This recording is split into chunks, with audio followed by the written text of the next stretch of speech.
Selamat pagi buat kawan-kawan semua. Selamat pagi juga buat kawan-kawan jurnalis. Selamat pagi juga buat seluruh rakyat Papua yang sedang menyaksikan siaran langsung petisi rakyat Papua. Hari ini kami yang ada di sini perwakilan dari 113 organisasi yang terkonsolidasi dalam petisi rakyat Papua, juga 718.179 tanda tangan petisi yang sudah dilakukan oleh seluruh rakyat Papua. Ingin menyampaikan beberapa pandangan terkait dengan hasil pertemuan nasional yang sudah kami lakukan, yang telah kami putuskan melalui rapat nasional dengan beberapa resolusi yang sudah kami putuskan akan kami sampaikan lewat konferensi pers yang disiarkan secara langsung. Untuk sebelum saya masuk langsung ke dia punya hasil resolusi, nanti saya akan kasih waktu ke beberapa perwakilan organisasi yang ada di sini untuk menyampaikan beberapa pandangan. Mungkin saya kasih waktu 2 menit untuk beberapa pimpinan organisasi yang ada di sini untuk menyampaikan pandangan atau sikap organisasi. Ya, mungkin saya langsung saja ke kawan dari kiri saya, paling ujung kawan Yohanes dari Grand. Oke, terima kasih. Pertama saya Christian.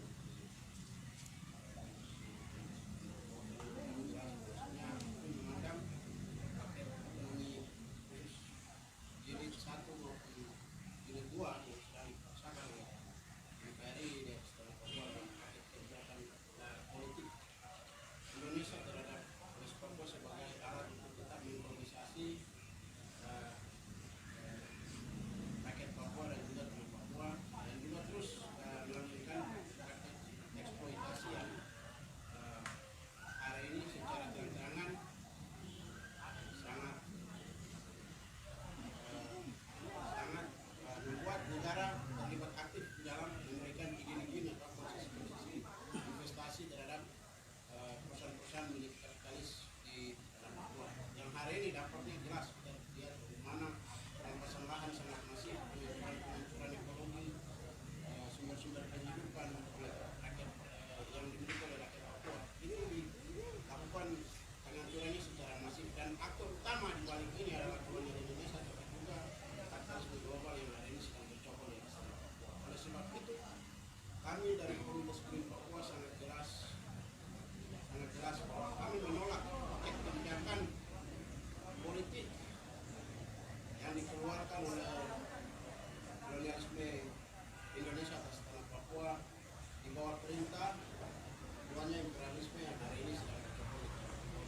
Kami secara tegas dari Komunitas Green Papua menolak apapun tawaran kebijakan politik yang akan menghancurkan ekologi di tanah Papua dan juga mengancam manusia tanah Papua, manusia yang ada di atas tanah Papua, dan kepentingan yang terus menindas hak politik daripada rakyat Papua untuk bebas menentukan kebudayaannya, pengelolaan sumber daya alamnya, pengelolaan ekonominya, pengelolaan demokrasi dan lain-lain yang hari ini secara nyata menjajah, diindas, dan juga terus mengeksploitasi tenaga kerja manusia Papua dan juga anak Papua. Sikap kami tegas, kami akan terus menolak petisi kami melalui petisi rakyat Papua. Kami akan terus menolak politik kolonial maupun kapitalisme yang hari ini sedang berlaku. Terima kasih.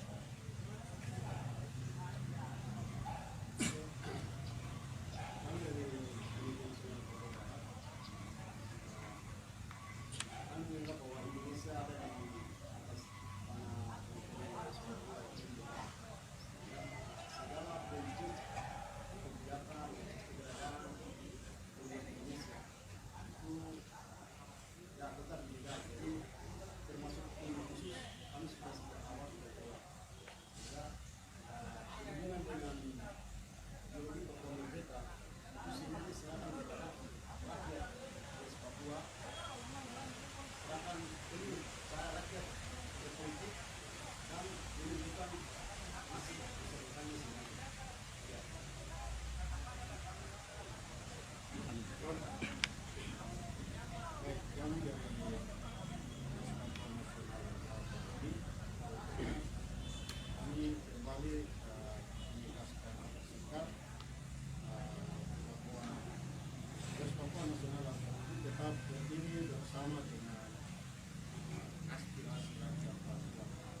rakyat Papua hari ini, rakyat Papua sudah sejak lama hanya menginginkan satu, menentukan nasibnya sendiri untuk bebas menentukan negara Papua.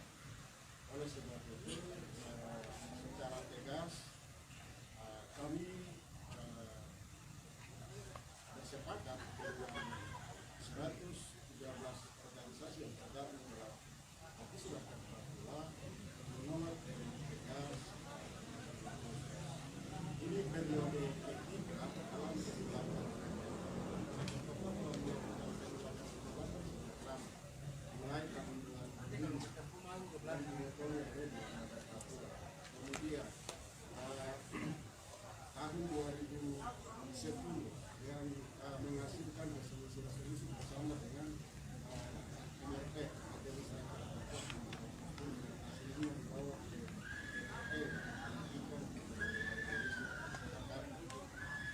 dan hari ini 113 organisasi yang tergabung dalam MRP kembali menegaskan penolakan. Jakarta rupanya seperti tadi rekan-rekan saya sudah sampaikan bahwa otonomi khusus merupakan resolusi versi Indonesia yang dipakai tentang melegalkan penjajahannya atas Papua. Semua ini karena bagaimana supaya menguasai bagian alam rakyat Papua tidak pernah diinginkan, tetapi kerajaan Papua tetap diinginkan oleh pemerintah Indonesia. Hal ini terbukti rakyat Papua hari ini mengungsi di wilayah-wilayah mereka, meninggalkan wilayah-wilayah mereka seperti juga di Intan Jaya, di Maibrat. Rakyat Papua meninggalkan kampung halaman mereka.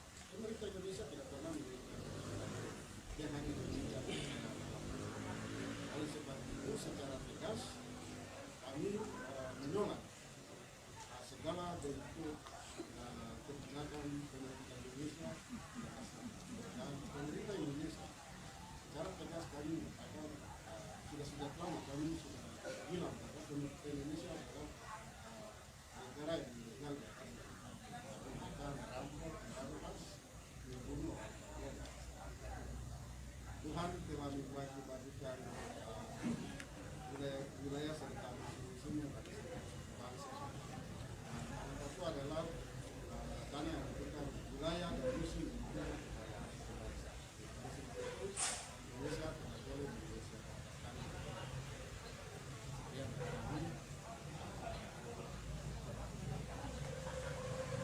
Kami di masyarakat adat independen kami menyatakan sikap bahwa Otsus adalah produk dari kontinen imperialisme di tanah Papua melalui kekitangannya kolonialisme Indonesia. Keberadaan Otsus di Papua membawa malapetaka untuk masyarakat adat Papua itu sendiri. Masyarakat adat Papua adalah korban dari kepentingan kolonialisme imperialisme di atas tanah Papua. Otsus jilid 1 dan Otsus jilid 2 yang sekarang melalui setiap dimenangkan oleh didorong secara paksa tanpa proses demokrasi yang masuk akal, itu telah dipaksa oleh kolonialisme Indonesia tanpa melibatkan rakyat Papua untuk mendorong dengan paksa meluluskan otonomi khusus. Kami melihat bahwa dengan didorongnya otonomi khusus, disahkan otonomi khusus secara paksa adalah kepentingan Indonesia untuk terus menanamkan kepentingan modal di atas tanah Papua. Oleh sebab itu, kami masyarakat adat independen yang telah bergabung dalam petisi rakyat Papua akan terus mendorong rakyat Papua untuk terus melakukan perlawanan menolak otonomi khusus. Ya, saya mungkin 3 hal yang mau tanyakan, tambahkan. Pertama itu Otsus itu seperti awan di gunung, jadi rakyat Papua tidak merasakan karena dia hanya hinggap di gunung. Jadi rakyat Papua melalui otonomi khusus, rakyat Papua hanya jadi objek, bukan subjek. Itu pertama. Yang kedua itu bicara otonomi khusus itu persoalan uang dan nama. Esensinya tidak dirasakan. Terus yang berikut, yang ketiga itu adalah Otsus itu adalah nasionalisme Jakarta terus memaksakan orang Papua menerima. Hanya kepentingan oligarki dan kapitalis, tidak ada keuntungan bagi rakyat Papua. Jadi sekali lagi, semua kebijakan paket otonomi khusus sampai dengan saat ini jilid kedua disepakati secara sepihak, itu hanya orang Papua jadi objek, bukan jadi subjek. Terbukti terakhir melalui otonomi khusus jilid kedua, semua kebijakan tidak diberikan kepada pemerintah daerah. Artinya secara tidak langsung pemerintahan sipil di Papua tidak ada. Pemerintah Provinsi Papua dan Papua Barat sudah diambil alih oleh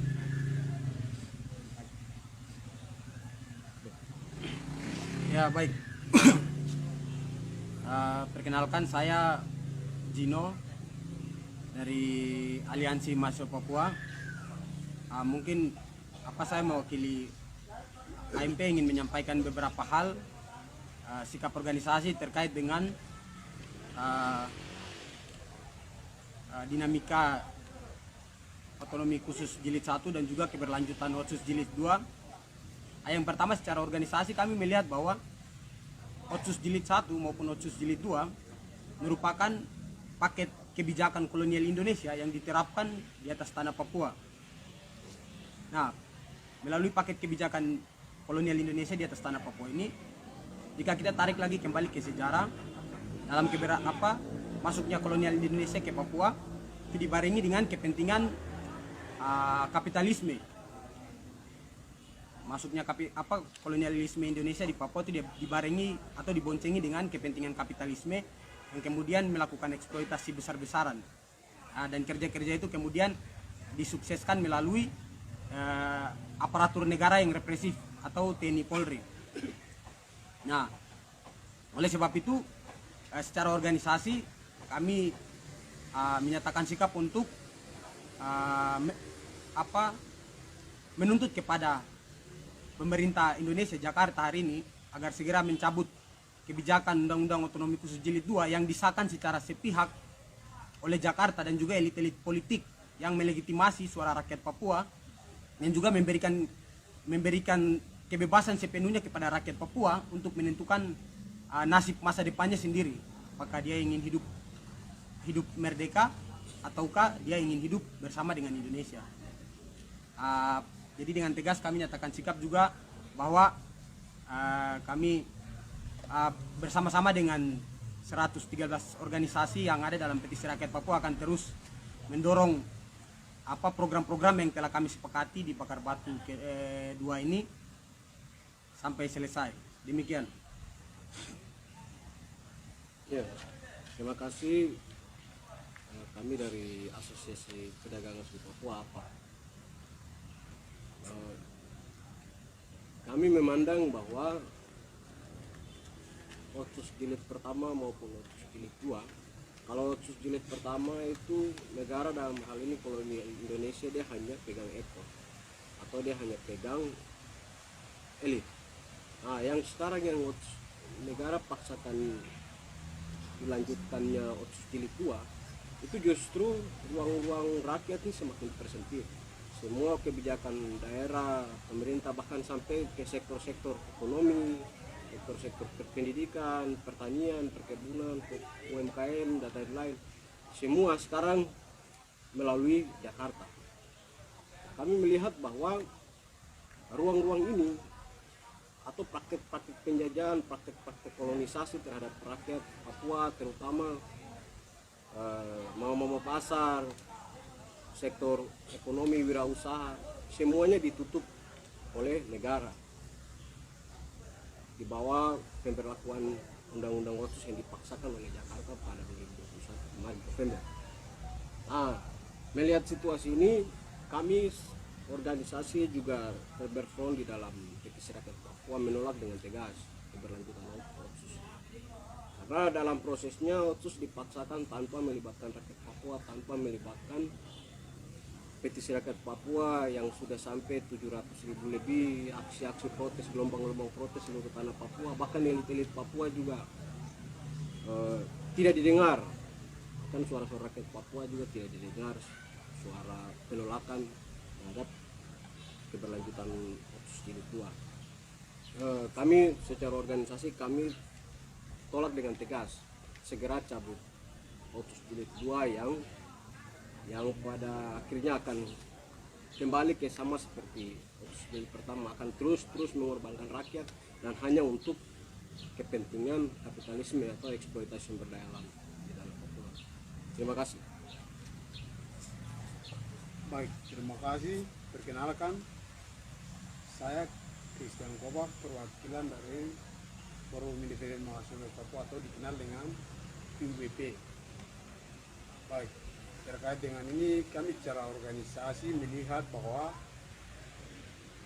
Otsus ini dijadikan sebagai barter politik antara elit lokal sama Jakarta.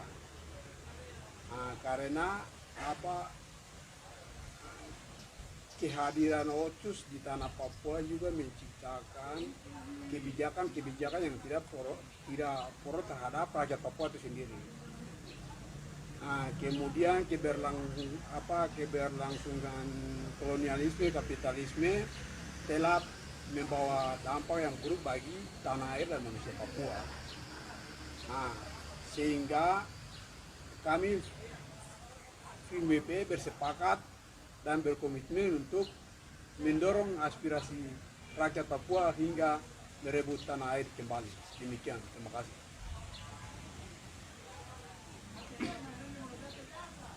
Baik, terima kasih. Nama saya Filipus Robaha dari Solidaritas Nasional Mahasiswa dan Pemuda Papua. Kami Zona Mapa juga terlibat di dalam petisi rakyat Papua atau Otsus Jilid 2. Ini di tahun yang baru, tahun 2022, kami masih tetap konsisten bersama-sama dengan PRP untuk melakukan penolakan terhadap Otsus Jilid 2. Kenapa kami merasa bahwa Otsus itu harus ditolak? Ya, secara hukum tapi juga secara politik tadi sudah disinggung oleh beberapa teman-teman perwakilan dari organisasi yang juga ada di dalam PRP. Kami Zona Mapa sendiri tolak pertama, ya menurut hemat kami secara logika atau filosofi orang ini makanan basi Otsus ini.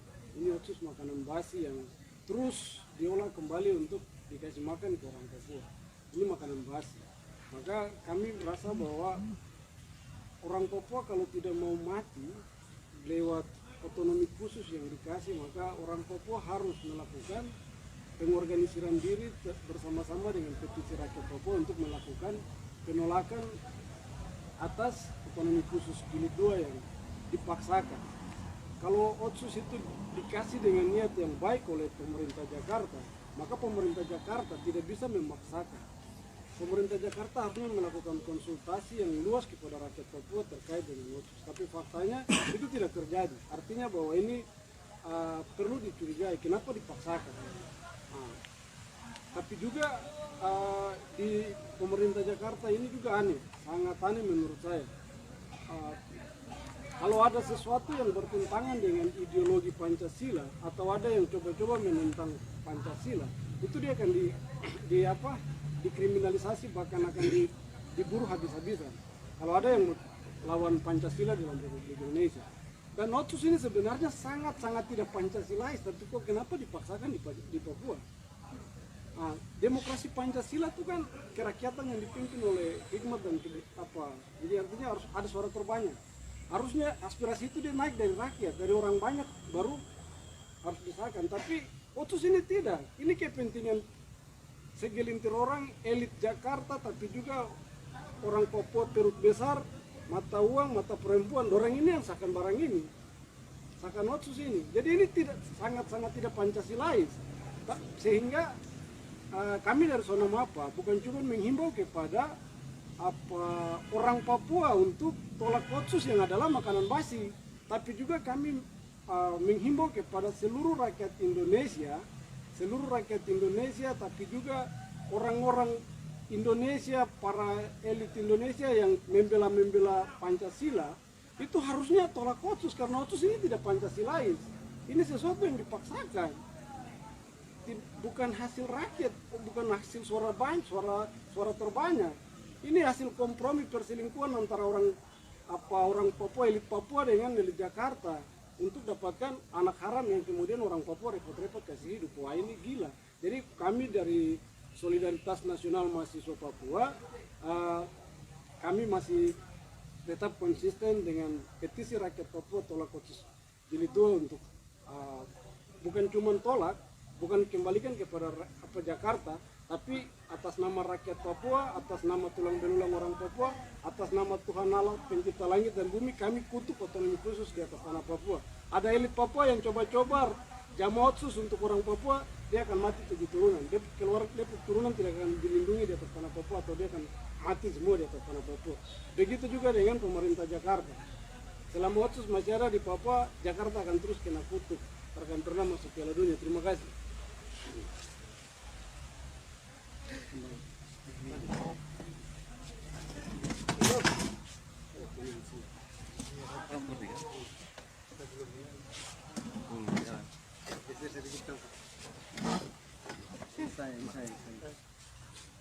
Ya, apa tadi secara garis besar saya kira kawan-kawan semua sudah bicara. Ya, nama Samuel Siwar dari Gerakan Mahasiswa Pemuda Rakyat Papua atau Gempar Papua. Saya kira dalam implementasi Otsus Jilid 1 itu sudah jelas sesuai pasal 77 kan aspirasi dari rakyat Papua, terus dilanjutkan ke MRP, nanti tugas gubernur untuk berhadapan dengan pemerintah pusat atau Jakarta untuk mau lanjutkan atau ubah ini undang-undang Otsus. Tapi dalam prakteknya undang-undang Otsus Jilid 2 yang disahkan tanggal 15 Mei lalu itu tidak sesuai dengan mekanisme yang disahkan oleh Jakarta dan elit orang Papua sendiri. Dalam proses perjalanannya sebelum Otsus itu ada, kita tahu bahwa di Papua ini ada 9 kabupaten kota yang hidup makmur, hidup bahagia, meskipun waktu itu di bawah tekanan militer juga, tapi orang Papua baik-baik saja. Tapi setelah Otsus disahkan sampai tahun 2022 di awal tahun ini, kita tahu di Papua itu sudah ada 42 kabupaten kota dengan 2 provinsi. Benar bahwa Papua dibangun begitu. Tapi di saat bersamaan kami mau sampaikan bahwa ada lebih dari 9.000 perusahaan yang sudah masuk ke tanah Papua. Dan di saat bersamaan juga dari 42 juta hektar lahan Papua, itu sudah 29 juta hektar itu dirampas atas nama pembangunan, investasi, percepatan pembangunan, yang toh di tahun 2021 sejak Januari saja sampai bulan November, itu ada lebih dari 17.000 orang Papua yang mengungsi di hutan-hutan. Mulai dari Duga, Intan Jaya, Maibrat, Yaukimo, Pegunungan Bintang, dan wilayah lainnya yang dikategorikan pembangunan. Jadi kami mau tegaskan lagi, kalau Otsus ini berlanjut, silakan masyarakat Papua, tapi juga elit-elit Papua, dalam kategori elit Papua saja, untuk pertarungan Otsus saja dalam 3 tahun terakhir ini 12 pejabat mati untuk pertarungan Otsus di masa-masa akhir. Pertanyaan kita, 20 tahun lagi masa Otsus, apakah orang Papua dengan dia punya manusia, tanah dan segala isinya ini bisa bertahan?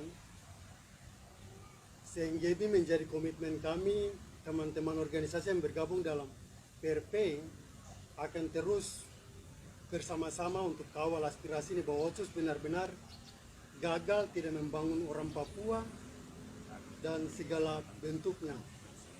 Jadi kami tegas, Otsus harus dicabut demi menyelamatkan manusia Papua.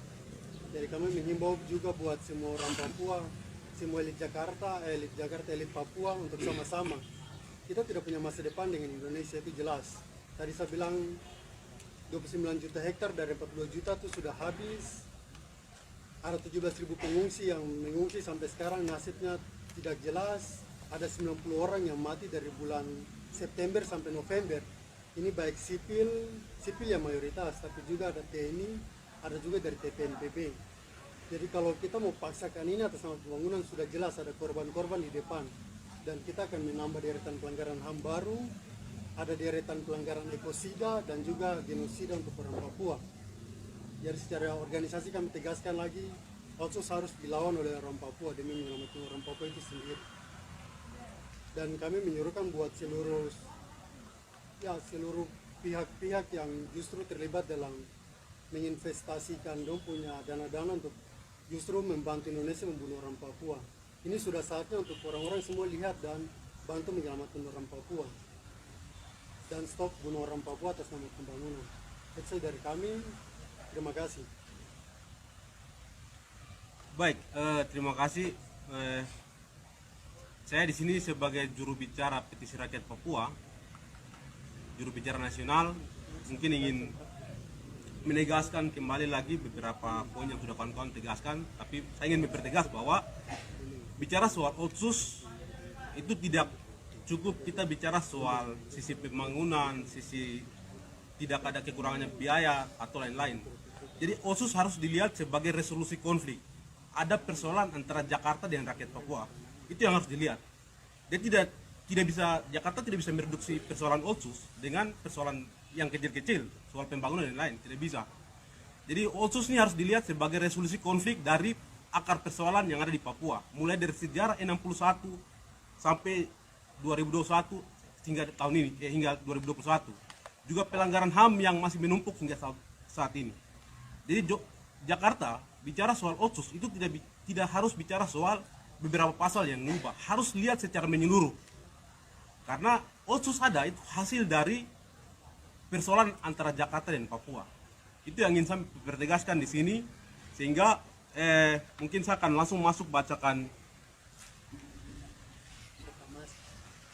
hasil resolusi yang sudah kami rumuskan di sini.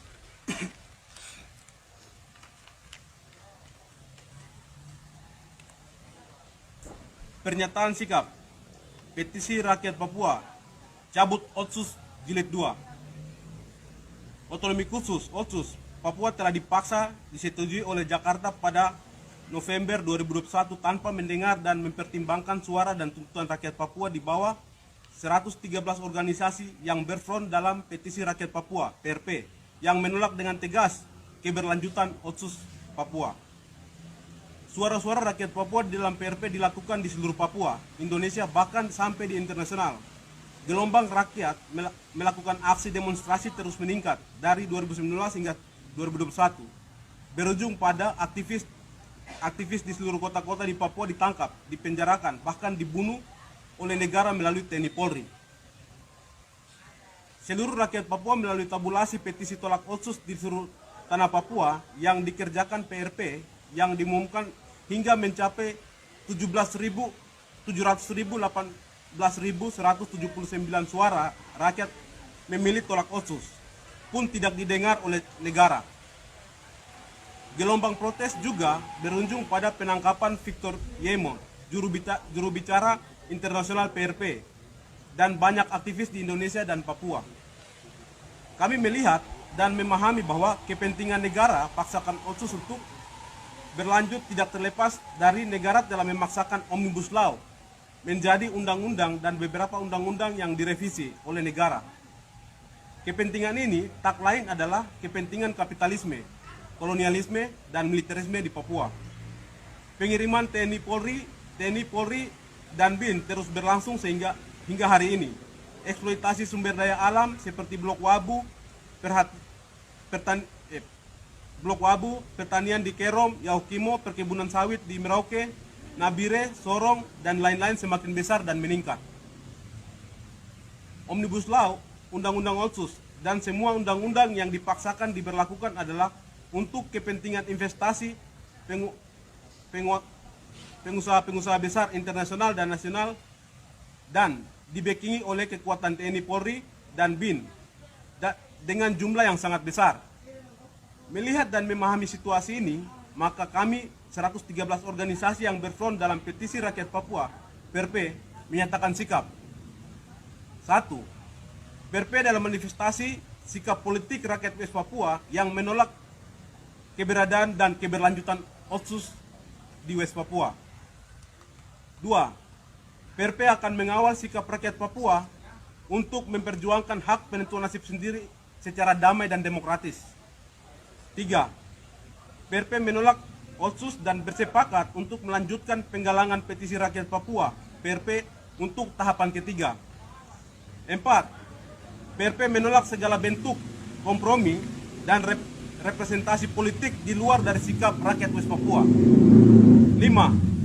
PRP berkomitmen untuk mendorong persatuan demokratik dan perjuangan pembebasan nasional West Papua.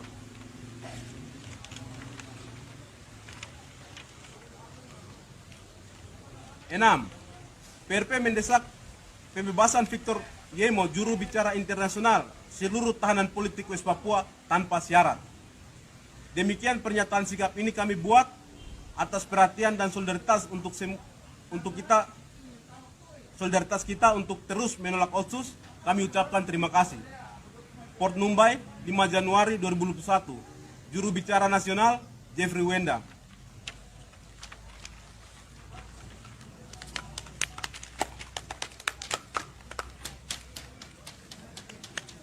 Cukup kan? Ada yang mau tambah lagi? Oke, jadi satu hal lagi yang paling penting adalah Undang-Undang Otsus nomor 2 tahun 2021 Jakarta telah dengan secara sepihak telah mensahkan itu. Tapi kami petisi rakyat Papua akan terus melakukan konsolidasi di akar rumput dan mendorong penggalangan petisi sebagai bentuk perlawanan kami terhadap Jakarta. Juga mengkonsolidasikan semua organisasi gerakan yang belum tergabung dalam PRP, juga solidaritas internasional untuk sama-sama dengan petisi rakyat Papua menolak Otsus Jilid 2 di Papua. Mungkin itu sikap dari saya sebagai tambahan. Sekian dan terima kasih.